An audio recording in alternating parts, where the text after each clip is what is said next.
ঘড়িতে ৮টা বাজলেই বাড়ির উল্টো দিকে চায়ের ঠেকে ছেলেগুলো ভিড় বাড়লেই রাগ চড়ে সোহিনীর। যত বাউন্ডুলে লোফারের দল বলে বারান্দার দরজা লাগায়।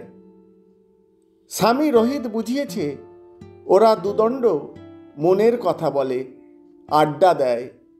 লোফার নয়, বরং শিক্ষিত, মানবিক। সেদিন রাতে আচমকা শাশুড়ির সাংঘাতিক শ্বাসকষ্ট, গেল অবস্থা। সোহিনী ঘাবড়ে অস্থির, রোহিতও বাইরে।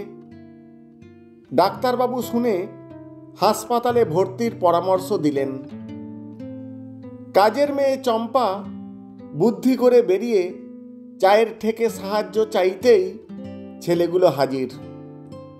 ডাক্তার ডেকে ওষুধ, সেলাইন, অক্সিজেনের ব্যবস্থা করতেই সে যাত্রায় বাঁচলেন উনি। কৃতজ্ঞতায় সোহিনী হাতজোড় করল। করোনার প্রকোপে নিজের ভাইকে হারিয়েছিল।